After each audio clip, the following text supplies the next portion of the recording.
ஆண்டவர் இந்த நாளில் உங்களை ஆசீர்வதிப்பாராக. இந்த நாளிலே நம்முடைய வாழ்க்கையில் சில காலை பொழுது நமக்கு ஒரு வேதனையான பொழுதாக இருக்குது. நம்ம கூட எத்தனை பேர் இருந்தாங்க, நீங்கள் ஒருத்தரையும் காணுங்க. நம்ம நம்பினவர்களாக நம்ம விட்டு போய்விட்டார்களே, அவர்களை நம்பி நம்ம வாழ்க்கையில் வேஸ்ட் ஆகி போச்சு. அப்படிலாம் நிறைய அனைவருடைய வாழ்க்கை அப்படி தான் இருக்குது. ஏன்ட்ட கேட்டாலும் அப்படி தான் சொல்லுவேன். நம்ம கூட யாரெல்லாம் இருப்பாங்க அப்படின்னு நம்ம நினைக்கிறோமோ அவங்கெல்லாம் சில நேரம் எதிரிகளாகவும் துரோகிகளாகவும் பிசாசானவன் மாற்றி விடுகிற ஒரு சூழ்நிலை. ஒரு சில நேரம் தேவனை கூட அதை அனுமதிக்கலாம். அதனால் நம்ம மனம் கலைஞரக்கூடாது. நீங்கள் அதுக்காக கவலைப்படாங்க. அவங்க கூட நீங்கள் நம்பினவங்க இல்லை, நம்ம கூட அன்பு பாராட்டம் இல்லை, அல்லது நமக்கு விரோதமாய் பேசுகிறார்கள், துரோகம் பண்ணுகிறார்கள், இதெல்லாம் இயற்கையானது. ஆனால் எப்போதுமே நம்முடைய மனதில் ஒன்றை மட்டும் வச்சுக்கணும், ஆண்டவர் நம்ம கூடவே எப்போதும் இருப்பார். அவர் தான் சொல்கிறார், நான் உன்னை விட்டு விலகுவதும் இல்லை, உன்னை கைவிடுவதும் இல்லை அப்படின்னு ஆண்டவர் மிக தெளிவாக சொல்லிட்டார். யார் விலகினாலும் பரவாயில்ல, அப்படி ஒரு மனப்பக்குவம் நமக்கு இருக்கணும். கர்த்தர் நம்ம கூட இருக்கிறார். அதனால் நேற்று கூட அந்த சம்பவம் உங்கள் வாழ்க்கையில் நடந்திருக்கலாம். உங்களை விட்டு பிரிந்து போயிருக்கலாம். ஒருவேளை கணவனாக இருக்கலாம், மனைவியாக இருக்கலாம், பிள்ளைகளாக இருக்கலாம், குடும்பமாக இருக்கலாம், சபையாக இருக்கலாம். எதுவாக இருந்தாலும் சரி, அதை பற்றி நீங்கள் கவலைப்படாதீங்க.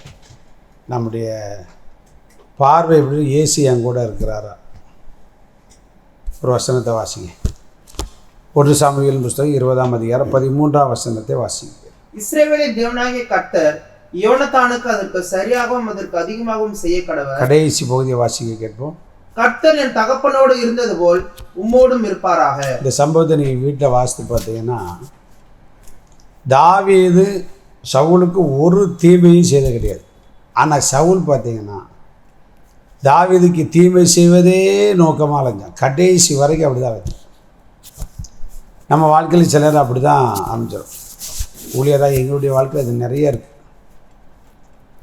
யாருக்கெல்லாம் நன்மை செய்கிறோமோ அவங்களாம் என்ன செய்வாங்க, எதிரிகளாகவும் துரோகிகளாகவும் மாறுகிற அநேக நிலைமையை நாங்கள் சந்திச்சிருக்கோம். உங்கள் வாழ்க்கையில் இன்றைக்கு நீங்கள் சந்தித்து இருக்கலாம், இல்லை சில நாள் நீங்கள் சந்திக்க கூட போகலாம்.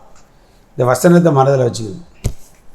சவுல் தாவீதுக்கு எப்போ பார்த்தாலும் தீமை செய்ய. சில பேருக்கு பாருங்கள், தாவீது சவுலுக்கு நன்மை செய்துகிட்டே தான் வந்தான். கோலியாத்தை கொண்டு போட்டு அவனை காப்பாற்றினான். அவனுக்கு விரோதமாய் வந்தபோதெல்லாம் யுத்தம் பண்ணி வெற்றி கொண்டான்.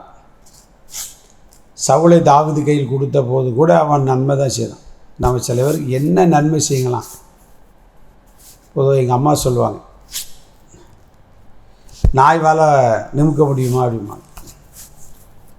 அது ஒரு போதும் என்ன செய்யாது, நிமிக்க முடியாது. அது சுருண்டுக்கிட்டு தான். அதனால் சில பேருடைய பிறவி குணம் மாறாதும்பாங்க. வேதமும் சில நேரம் அதுக்கு அனுமதி கொடுக்கும். பொல்லாப்பு செய்தால் ஒழிய அவனுக்கு என்ன வராதான், தூக்க நித்திரை வராதுன்னு சொல்லப்படும். சிலவருக்கு ஏதாவது ஒரு பொல்லாப்பு செய்யும். ஆனால் நீங்கள் அதை பற்றிலாம் கவலைப்படாதீங்க, கர்த்தர் நம்ம கூட இருக்கிறார். ஆனால் சவுல் அவனுடைய எல்லா திறமை இருக்குது, அது இருக்குது, இது இருக்குலாம் நினச்சி தீமை செய்தாலும் கர்த்தர் தாவீதோடு தான் இருந்தார், சவுலோடு இல்லை. அதுதான் யோனத்தான், சவுலின் மகனாக யோனத்தானே சொல்லிதான், கர்த்தர் உம்மோடு இருப்பார். எங்கள் அப்பா கூட இருந்தது போல். அவர் ஒரு நேரத்தில் இருந்தார், இப்போ விலகிட்டார். அதனால் அவங்க கூட யார் இல்லாட்டாலும் பரவாயில்ல, கர்த்தர் இருக்கிறார். தைரியமாக இருங்க. கர்த்தர் உங்களை உயர்த்துவார். உங்களுக்கு குறிக்கப்பட்ட ஆசீர்வாதத்தை, நன்மையும் உயர்வையும் கர்த்தர் நிச்சயம் தருவார். God bless you.